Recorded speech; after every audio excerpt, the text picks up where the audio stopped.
I am Ele de Besson, and today I would like to talk to you about wounds, emotional and spiritual wounds. The wound is the first step of the self-healing spiral, the method I created to help you unlock your own healing power and get over difficult periods.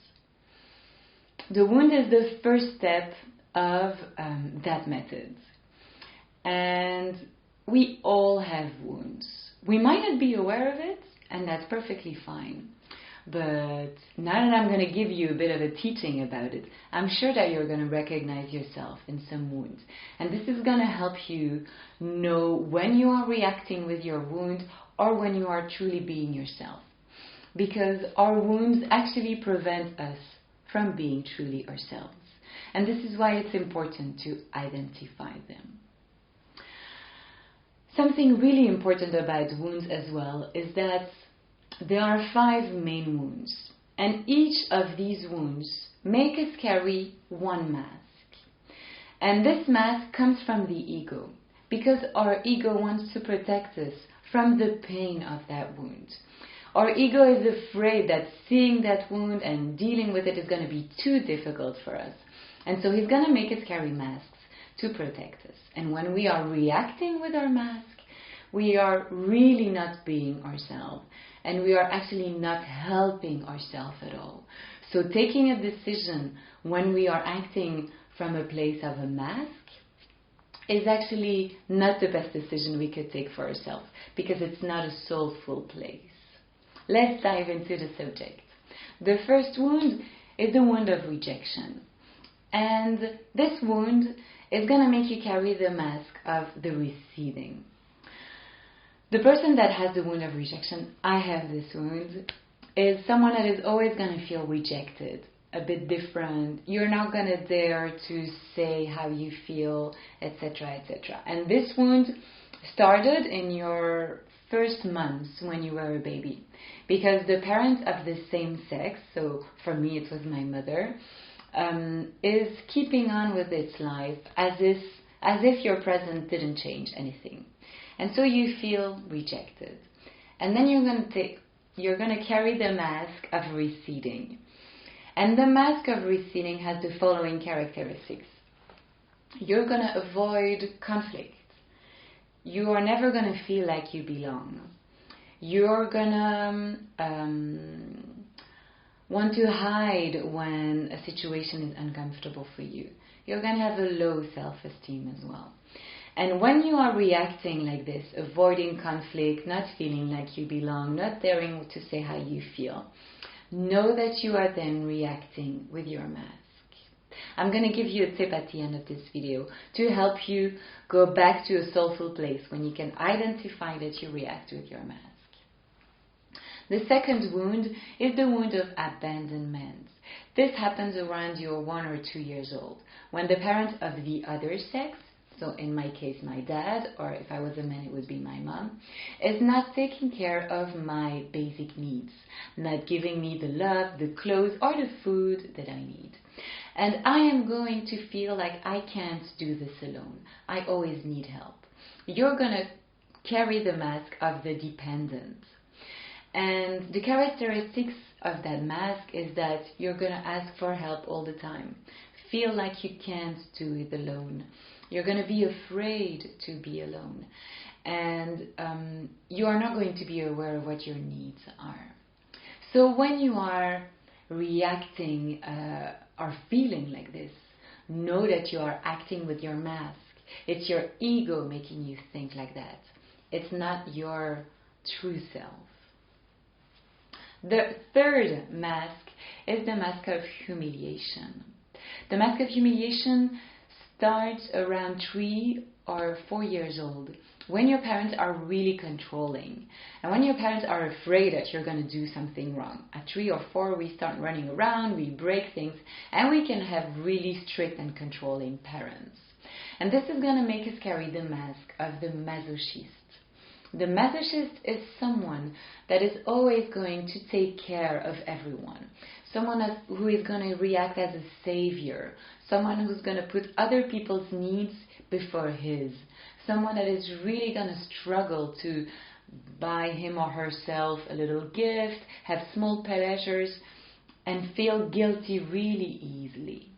So when you are feeling guilty, not allowing yourself something, taking care of everyone except yourself, know that you are reacting with your ego, because your ego is trying to protect you from the pain of feeling humiliated.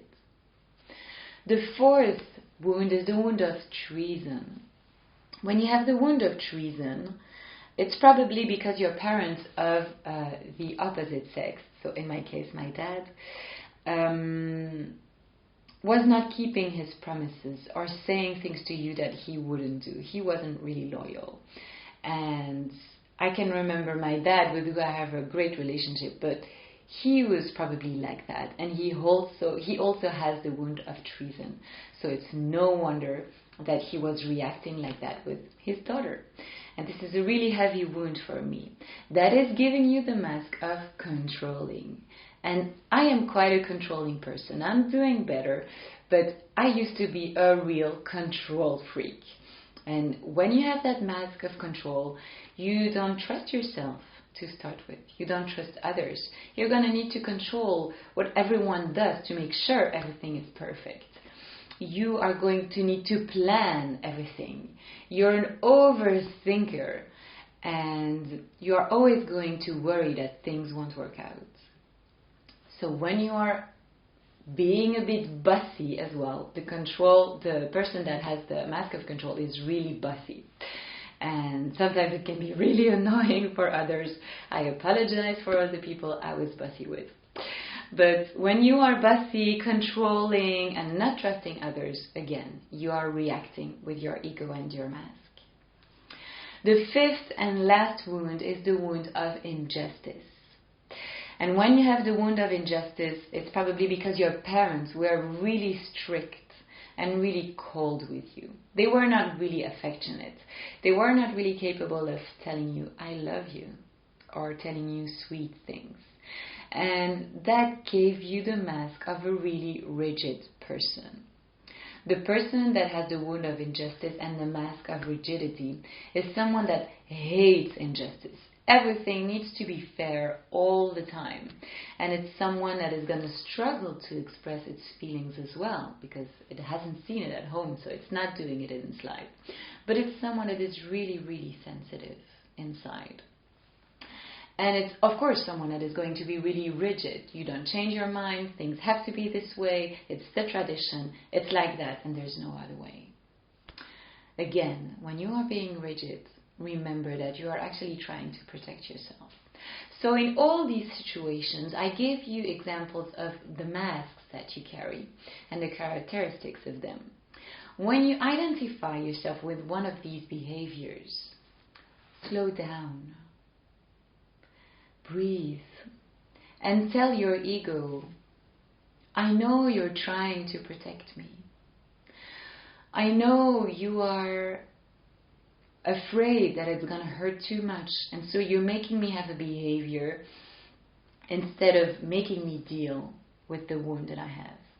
But don't worry, because I am an adult now. I can take care of myself, and I can take full responsibility of my choices. Thank you, ego. Thank your ego, because it's thanks to that ego that you are a human being that is alive, that is feeling a lot of love around him, because that's all what your ego wants. It's for you to receive love. So thank your ego, but tell him you can stay calm now. I am an adult, I can take care of myself, and everything is fine.